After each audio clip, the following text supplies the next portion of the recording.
Praise the Lord.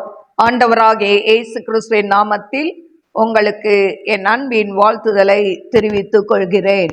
எனக்கு அருமையான தேவ பிள்ளைகளே, ஒவ்வொரு நாளும் இந்த யூடியூப் மூலம் உங்களை சந்திப்பதில் நான் மிகுந்த மகிழ்ச்சி அடைகிறேன்.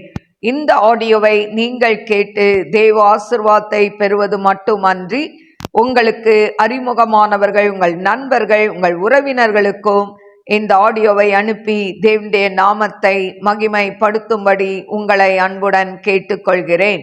இந்த நாளிலும் 2 நாளாகமம் 15ஆம் அதிகாரம் முதல் வசனம். அப்பொழுது தேவனுடைய ஆவி ஓதேத்தின் குமாரனாகிய அசரியாவின் மேல் இறங்கினதினால் அவன் வெளியே ஆசாவுக்கு எதிர்கொண்டு போய் அவனை நோக்கி, ஆசாவே, யூதா பென்யமீன் கோத்திரங்களின் சகல மனுஷரே கேளுங்கள். நீங்கள் கர்த்தரோடு இருந்தால் அவர் உங்களோடு இருப்பார். நீங்கள் அவரை தேடினால் உங்களுக்கு வெளிப்படுவார். அவரை விட்டீர்களே ஆகில் அவர் உங்களை விட்டுவிடுவார். இஸ்ரவேலிலே அநேக நாளாய் மெய்யான தேவனும் இல்லை, உபதேசிக்கிற ஆசாரியனும் இல்லை, வேதமும் இல்லை. தங்கள் நெருக்கத்திலே இஸ்ரவேலின் தேவனாகிய கர்த்தரிடத்துக்கு திரும்பி அவரை தேடின போது அவர் அவர்களுக்கு வெளிப்பட்டார்.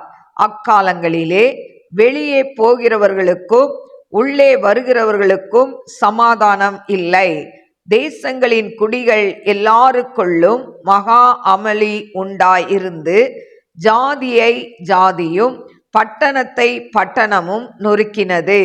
தேவன் அவர்களை சகலவித இடுக்கத்தினாலும் கலங்க பண்ணினார். நீங்களோ உங்கள் கைகளை நெகிழ விடாமல் திடன் கொள்ளுங்கள், உங்கள் கிரியைகளுக்கு பலன் உண்டு என்றான். ஆசா இந்த வார்த்தைகளையும் தீர்க்கதரிசியாகிய ஓதேத்தின் தீர்க்க தரிசனத்தையும் கேட்டபோது அவன் திடன் கொண்டு அருவருப்புகளை யூதா பென்யமீன் தேசம் அனைத்திலும் எப்ராயிமின் மலை தேசத்தில் தான் பிடித்த பட்டணங்களிலும் இருந்து அகற்றி கர்த்தருடைய மண்டபத்தின் முன்னிருக்கிற கர்த்தருடைய பலிபீடத்தை புதுப்பித்து அவன் யூதா பென்யமீன் ஜனங்களையும் அவர்களோடே கூட எப்ராயிமிலும் மனாசேயிலும் சிமியோனிலும் இருந்து வந்து அவர்களோடே சஞ்சரித்தவர்களையும் கூட்டினான்.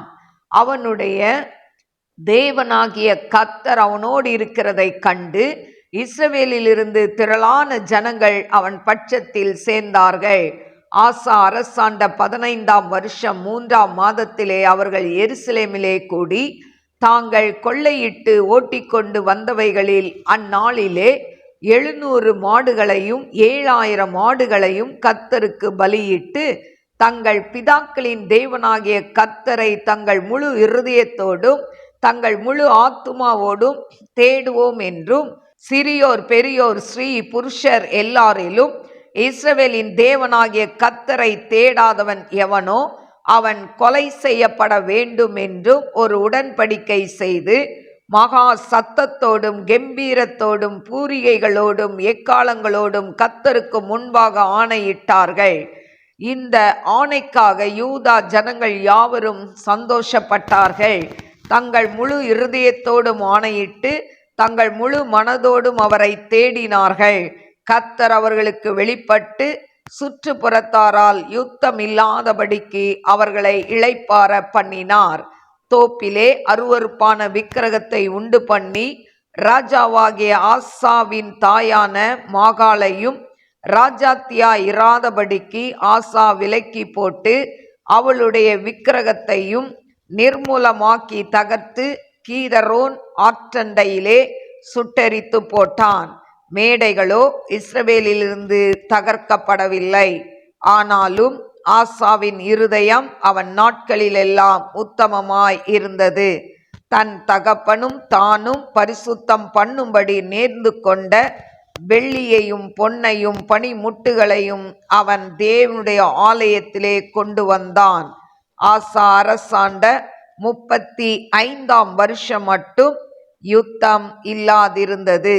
எனக்கு அருமையான தெய்வ பிள்ளைகளே, இந்த நாளிலும் 2 நாளாகமம் 15ஆம் அதிகாரம் 1 முதல் 19 வசனங்களை நான் வாசித்திருக்கிறேன்.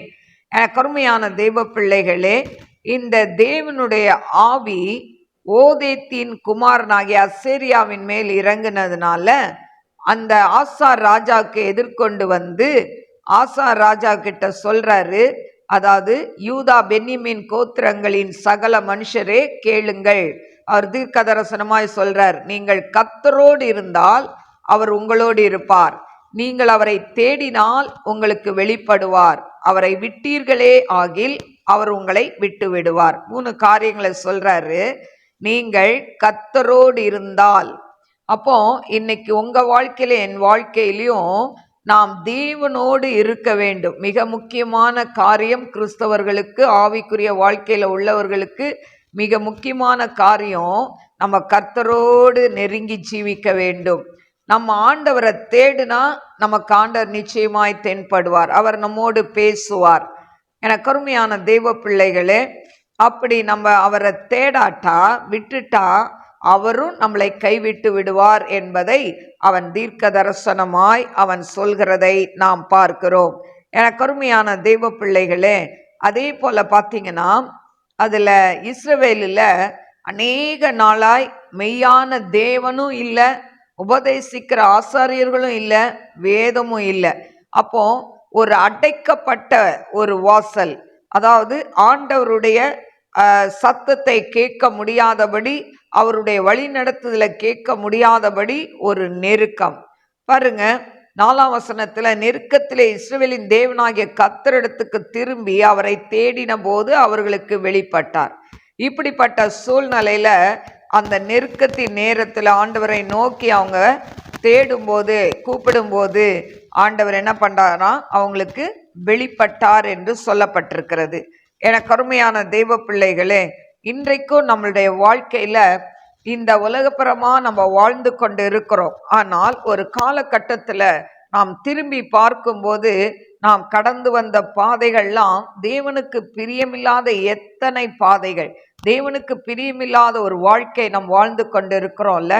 அந்த வாழ்க்கையை விட்டு ஆண்டவரோடு இசைந்து ஆண்டவரோடு கூட நீங்க வாழும்போது தேவன் நமக்கு தடைப்பட்ட அநேக ஆசீர்வாதங்களை அவர் தருவார். கருமையான தெய்வ பிள்ளைகளே, அவர் நம்மளை கையை பிடிச்சி கட்டாயப்படுத்துகிற தேவன் அல்ல. இதுதான் வழி, இதில் நடங்க அப்படின்னு தான் சொல்வாரை தவிர, நீ அதை மீறி நடக்கும் பொழுது ஆண்டவர் உன் இஷ்டத்துக்கு உன்னை விட்டு விடுவார். ஏன்னு சொன்னா அவர் யாரையும் கட்டாயப்படுத்துகிற தேவன் அல்லவே அல்ல. அதுதான் இங்க சொல்லப்பட்டிருக்கு. அவர் அதாவது நீங்கள் அவரை தேடினா உங்களுக்கு வெளிப்படுவார், தேடாட்டா என்ன பண்ணுவார், அவரும் உங்களை விட்டு விடுவார். அப்போ என கருமையான தெய்வ பிள்ளைகளே, இந்த நாள்ல நீங்க ரட்சிக்கப்பட்டு பல வருஷங்கள் ஆயிருக்கலாம், ரட்சிக்கப்பட்டு ஆண்டவருக்கென்று ஊழியம் செய்திருக்கலாம். இன்னைக்கு ஏதோ ஒரு காரியம் உங்க வாழ்க்கையில நிறைவேறல, இல்ல யாரோ சொன்ன வார்த்தைகளை கேட்டு ஒருவேளை அதனால நீங்க ஆண்டவரை விட்டு பின்மாறி போய் பின்னோக்கி ஆண்டவரை விட்டு நீங்க தூரமாய் போயிருந்தாலும் ஆண்டவர் மறுபடியும் உங்களை அழைக்கிறார். வேதம் சொல்கிறது, நீதிமான் 7 தரம் விழுந்தாலும் எழுந்திருப்பான் என்று சொல்லப்பட்டிருக்கு. அதனால நீங்க விழுந்த இடத்துல இருந்து எழுந்து நில்லுங்க. ஆண்டவரே என்னை மன்னிங்கப்பா, உங்களை விட்டு நான் தூரமா போயிட்டேன் ஆண்டவரை, என்னை மன்னிங்க, மறுபடியும் என்னை எடுத்து நீங்க பயன்படுத்துங்கன்னு சொல்லி ஆண்டவர் கையில உங்களை ஒப்பு கொடுங்க. தேவன் உங்களை கொண்டு பெரிய காரியங்களை, அசாதாரணமான காரியங்களை உங்களுக்கு அவர் செய்ய வல்லவராய் இருக்கிறார். ஹல்லேலூயா. என கருமையான தெய்வ பிள்ளைகளே, அதனால மறுபடியும் ஆண்டவரை சார்ந்து கொள்ளுங்க, ஆண்டவர் பக்கம் வாங்க, ஆண்டவர் உங்க வாழ்க்கையில நன்மையானதை தருவார். பாருங்க, இப்போ இப்படி அவன், அதாவது இப்போ அந்த தீர்க்கதரிசியுடைய வார்த்தைகளை கேட்டு அவன் தேசத்துல ஒரு சுத்திகரிப்பை உண்டு பண்ணுகிறதை நாம் பார்க்கிறோம். என கருமையான தெய்வ பிள்ளைகளே, அதாவது ஓதேத்தின் தீர்க்க தரிசனத்தை அவன் கேட்டபோது அவன் திடன் கொள்றான். அருவறுப்புகளை யூதா பென்யமீன் தேசத்திலையும் எப்ராஹிம் மலை தேசத்திலையும் தான் பிடித்திருந்த பட்டணங்கள்லிருந்து, அதாவது அருவறுப்பான காரியங்களை அகற்றி விடுகிறான். பலிபீடங்களை, கர்த்தருடைய பலிபீடத்தை மறுபடி புதுப்பிக்கிறான். அதே போல விக்கிரக காரியங்களை அவன் என்ன பண்றான், மேடைகளை எல்லாம் அந்த அதாவது அந்த இதெல்லாம் என்ன பண்ணுறான், அவன் சுத்திகரிக்கிறத பார்க்குறோம். எனக்கு அருமையான தெய்வ பிள்ளைகளே, இதில் பார்த்தீங்கன்னா இதில் ஆசா ராஜா அரசாண்ட 15ஆம் வருஷத்தில் 3ஆம் மாதத்தில் எல்லாரும் எருசலேமில் ஒன்று கூடுறாங்க. கூடி அவங்க கொள்ளையிட்டு அவங்க அதாவது ஓட்டி கொண்டு வந்த அந்த அதாவது அதாவது மாடுகள் ஆடுகள் இதில் பார்த்தீங்கன்னா 700 மாடு 7000 ஆடாம், இதெல்லாம் கர்த்தருக்கு அவங்க என்ன பண்ணாங்களாம், பலியிட்டார்களாம். எனக்கு அருமையான தெய்வ பிள்ளைகளே, அப்போ பாருங்க, ஆண்டவர் அந்த நாட்கள்ல அதாவது நம்ம பாவம் போனோம்னா என்ன பண்ணுவாங்க, பாவ நிவாரண பலி அப்படின்னு சொல்லி இது பண்ணுவாங்க. அப்போ இவங்க என்ன பண்றாங்களாம், அவ்வளோ ஆடுகளையும் மாடுகளையும் பலியிட்டார்கள் என்று சொல்லப்பட்டிருக்கிறது. அது மட்டுமல்ல, சிறியோர் பெரியோர் ஸ்ரீ புருஷர் எல்லாரிலும் இஸ்ரவேலின் தேவனாகிய கர்த்தரை தேடாதவன் எவனோ அவன் கொலை செய்யப்பட வேண்டும் என்றும் ஒரு உடன்படிக்கை செய்து. பாருங்க நாட்டில் எப்படிலாம் சட்டம். அப்போ அது யாரெல்லாம் தேடலையோ அவங்களாம் என்ன பண்ணணும், கொலை செய்யப்பட வேண்டும் அப்படின்னு ஒரு சட்டத்தை கொண்டு வரான். அது மட்டும் இல்லை, அவங்களுடைய அதாவது தாய், அந்த தாய் அவ தோப்புல விக்கிரகத்தை உண்டு பண்ணி விக்கிரக ஆராதனை செய்து கொண்டிருந்த அவங்க அம்மாவையும் விட்டு வைக்கல, அவளையும் அந்த பதவியிலேருந்து எடுத்து அங்கே இருக்கிற அந்த விக்கிரகத்தெல்லாம் நிர்மூலமாக்கி கீதரோன்ற ஆற்றண்டையில் என்ன பண்ணிட்டான், எல்லாத்தையும் சுட்டரித்து போட்டான் என்று 16ஆம் வசனம் சொல்கிறது. அப்போ தாய் தானே, அதனால தாயின் தகப்பனை கனம் பண்ணணும் அப்படின்னு சொன்னதுனால அவங்க அம்மாவை என்ன பண்ணலை, அந்த அவங்கள தட்டி கேட்காம இல்லை. ஏன்னு சொன்னால் கர்த்தருக்கு பிரியமாய் நடக்கிறவர்களுக்கு அவங்க சொல்றதை கேட்கணும். இவ கர்த்தருக்கு பிரியம் இல்லாமல் விக்கிரக அதாவது அந்த விக்கிரகங்களை உண்டு பண்ணி அதை வணங்கி கொண்டு இருந்ததுனால அவனுக்கு அந்த ராணி அந்த மேன்மையும் எடுத்து அந்த பதவியிலேருந்து விலக்கி அவன் செய்கிற அந்த எல்லா தோப்புகள் அந்த விக்கிரகங்களை எல்லாம் அவன் என்ன பண்ணானா சுட்டெரித்து போட்டான் என்று சொல்லப்பட்டிருக்கிறது. அல்லேலூயா.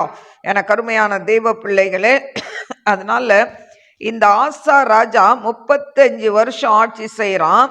ஆனால் அந்த இவங்க மனம் திரும்பி கடவுளுக்குள்ள இருந்தபடினால அந்த நாட்களில் என்ன இல்லை, நாட்டில் ஒரு அமைதல், யுத்தம் இல்லாமல் இருந்தது என்று சொல்லப்பட்டிருக்கிறது.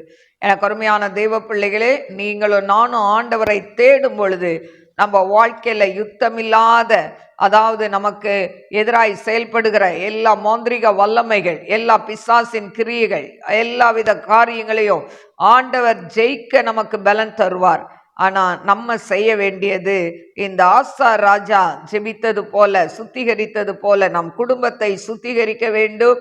அது மட்டுமல்ல, நம்மை நாமே சுத்திகரித்து கொண்டு நாம் புது வருடத்தில் கடந்து போகும் பொழுது ஒரு புது சிருஷ்டியாய் நாம் கடந்து செல்ல வேண்டும். அதனால பழைய வருஷத்துல பழைய காரியங்களை எல்லாம் களைந்து போட்டு புது வருஷத்துக்குள்ள புது கிருபையோடு நீங்க கடந்து போகும்போது தேவன் இந்த ஆண்டுல செய்யாத அநேக அற்புத அதிசயங்களை வருகிற ஆண்டுல கர்த்தர் உங்களுக்கு செய்வார் என்பதில் சந்தேகமே இல்லை.